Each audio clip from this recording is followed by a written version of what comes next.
The Iranians have responded with those rockets you see right there. More than a dozen ballistic missiles fired at 2 U.S. military bases in northern and western Iraq last night. So far, no reports of U.S. casualties. You see the president's cabinet now coming to join him there. Vice President Mike Pence, the Defense Secretary Esper, Secretary of State Mike Pompeo, along with the Chairman of the Joint Chiefs of Staff, Mark Milley, surrounding the president at the middle of the podium right there. This will be his first response after the tweet last night where he said all is well in response to that Iranian military strike. The Iranians have said that this is all the retaliation they will have for now, the supreme leader.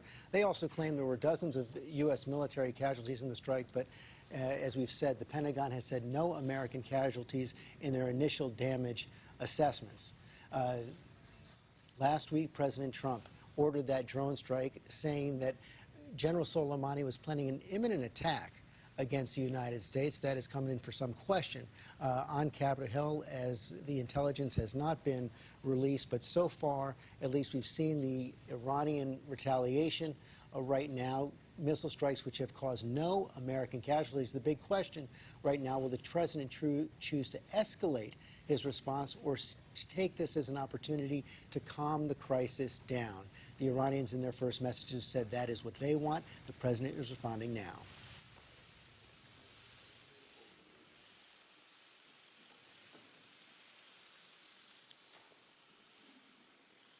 As long as I'm President of the United States, Iran will never be allowed to have a nuclear weapon.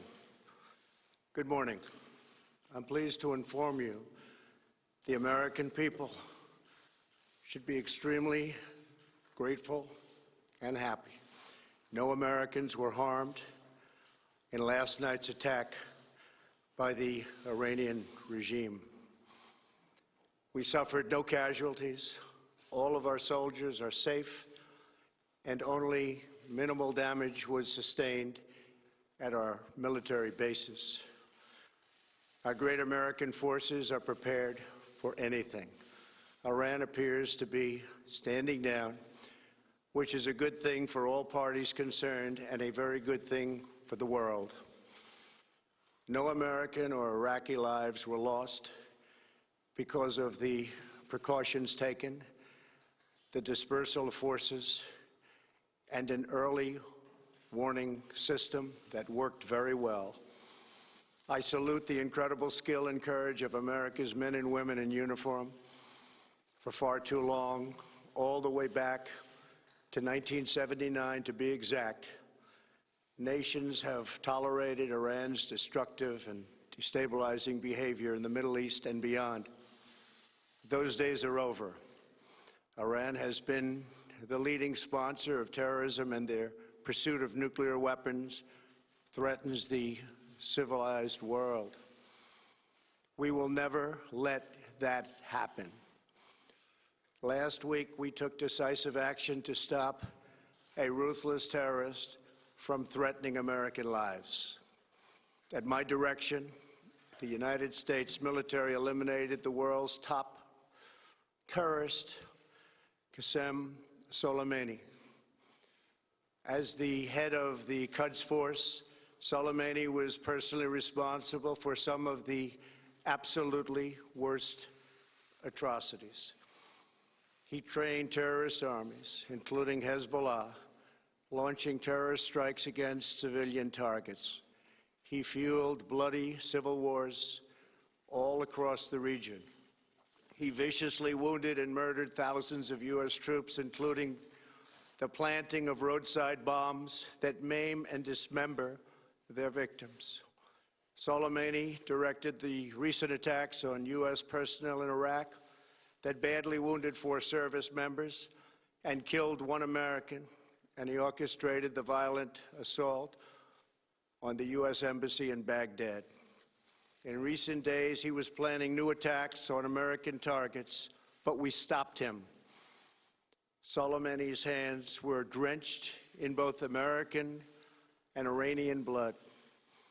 He should have been terminated long ago.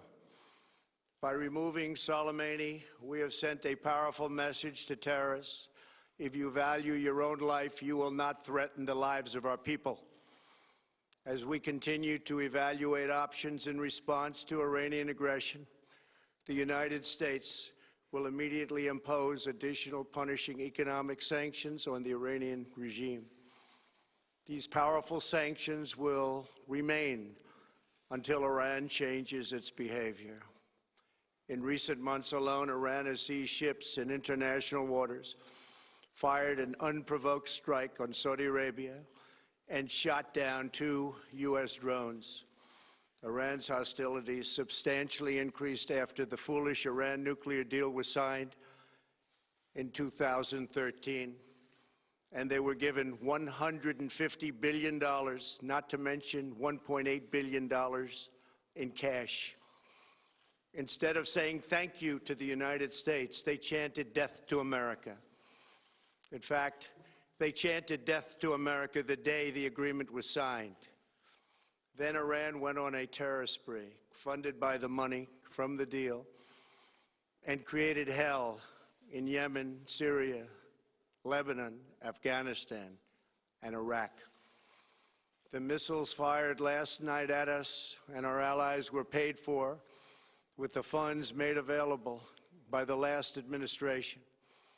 The regime also greatly tightened the reins on their own country, even recently killing 1,500 people at the many protests that are taking place all throughout Iran. The very defective JCPOA expires shortly anyway and gives Iran a clear and quick path to nuclear breakout. Iran must abandon its nuclear ambitions and end its support for terrorism. The time has come for the United Kingdom, Germany, France, Russia, and China to recognize this reality. They must now break away from the remnants of the Iran deal, or JCPOA. And we must all work together toward making a deal with Iran that makes the world a safer and more peaceful place. We must also make a deal that allows Iran to thrive and prosper and take advantage of its enormous untapped potential. Iran can be a great country. Peace and stability cannot prevail in the Middle East as long as Iran continues to foment violence, unrest, hatred, and war. The civilized world must send a clear and unified message to the Iranian regime. Your campaign of terror, murder, mayhem will not be tolerated any longer.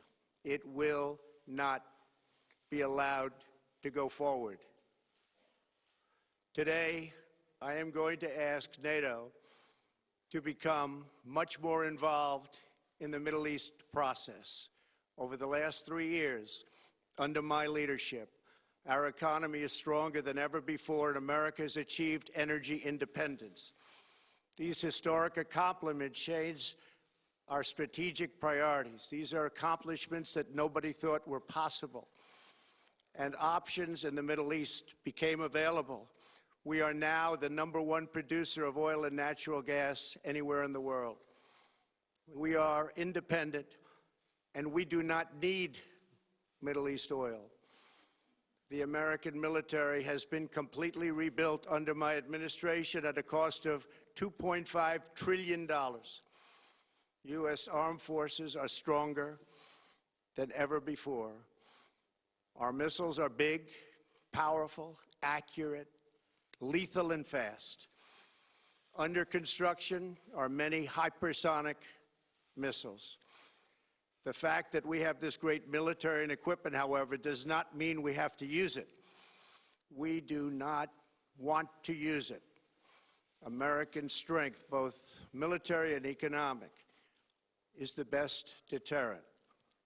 3 months ago, after destroying 100% of ISIS and its territorial caliphate, we killed the savage leader of ISIS, al-Baghdadi, who was responsible for so much death, including the mass beheadings of Christians, Muslims, and all who stood in his way.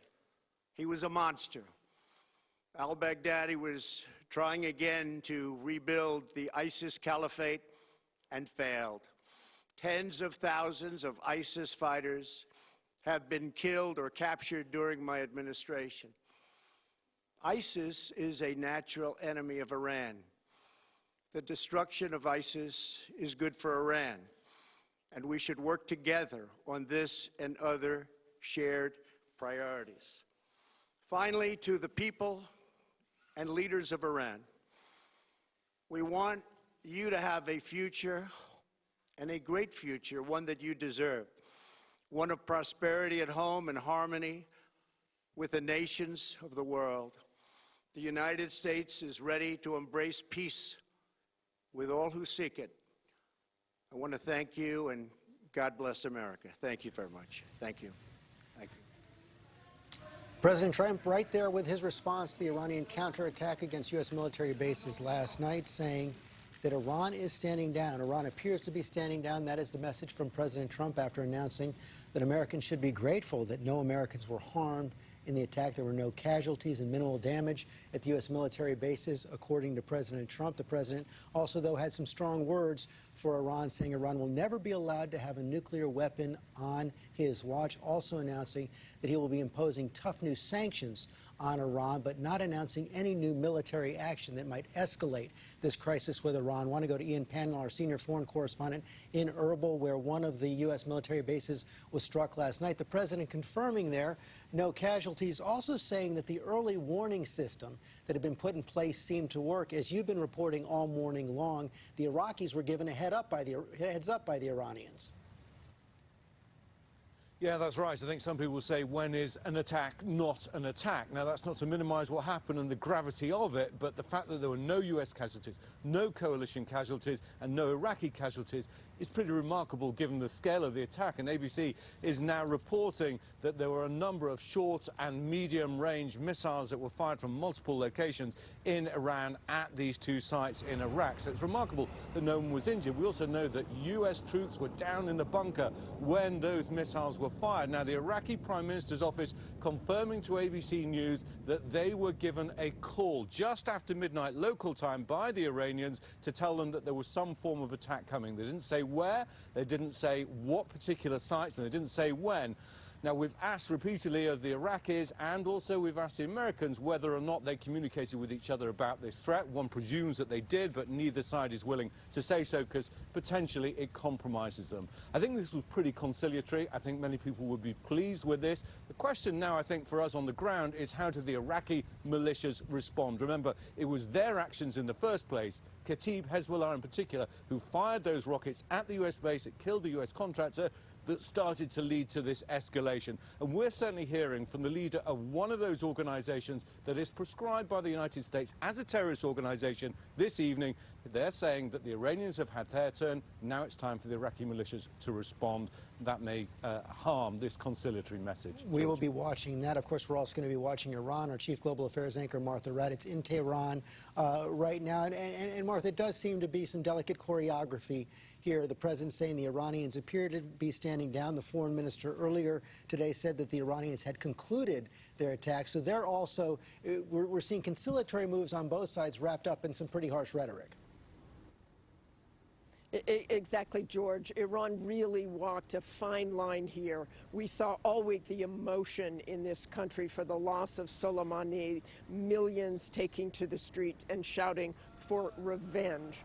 But the Iranian officials had to know that they would be ending up in a huge conflict if they made a very, very massive attack somewhere. So they walked that line very well. They appeased the people here in so many ways, taking out some sort of retaliatory attack, but no loss of life and no larger conflict. The Iranians, the foreign minister told me that if they do not attack again, if the United States does not take military action, Iran will not either. George. Martha Raddatz, thanks. Cecilia Vega at the White House. Cecilia, the president declaring something of a victory here, also reinforcing that message that he had several days ago after the killing of General Soleimani. The United States does not want a war. Yeah, his final words were the United States is ready to embrace peace. And George, I've got to say, this really was the greatest test that we have seen President Trump have so far, faced so far since taking office. You know this, just a few days ago, hours, frankly, before that strike hit yesterday, he was using that strong rhetoric, talking about any retaliation by Iran would be met by a disproportionate response from the United States. We are really seeing him walk that back off the ledge here today. And as Ian said, a lot of that will be, I think, come as a sigh of relief for many people watching the tensions increase over the last few days here, despite the mixed messaging, despite the fact that the White House still has yet to give a consistent answer on what started all of this and the why now, on why we struck Soleimani in the first place. But we are seeing here today a de-escalation from this White House, a strong change in rhetoric. And George, it's worth pointing out, of course, that this is a president who campaigned and is now facing re-election again on his promise to end wars in the Middle East. Getting out of the Middle East, and the president calling on NATO to get into the Middle East in those remarks as well. Okay, Cecilia, thanks very much. As the president said, no American, no Iraqi casualties last night. But just hours after the Iranian missile attacks on the U.S. bases, a passenger plane taking off from Tehran's airport went down just moments after takeoff, killing more than 170 people on board. I want to bring in our aviation consultant, David Curley, correspondent David Curley, for more on this. David, initially, the Ukrainians were backing up with the Iranians. Were saying that this was a mechanical failure. Now, all anyone is saying is the investigation is continuing. We don't know if this was an accident caused by something internal to the aircraft or something external. What we do know, it appears, George, is that there was some catastrophic failure. That can be three things. An engine could blow up and blow apart the fuselage. There could be a bomb on board, or the possibility that it was shot down. We don't have any indication of either of those. We kind of see that it disappeared from flight tracking, which suggests that catastrophic failure. Now, the Iranians have the black box. That will have the answers for us, but they said they're not going to provide it to the manufacturer, Boeing, or to American officials, and they have not said who's going to read it out. If it was a shoot down, there is the possibility that the intelligence community tracked radar that actually could see that missiles were actually fired at this aircraft. Way too early to tell. There are indications on the wreckage as well if it was shot down or a bomb blast. The question is, who will the Iranians let see the wreckage and the black box that could tell us what happened to this airliner? And right now, no one is seeing it. David Curley, okay, thanks very much. We're going to return now to our regular programming. Our coverage will continue on this crisis on ABC News Live with Tom Yamas. This has been a special report from ABC News. We'll join our program.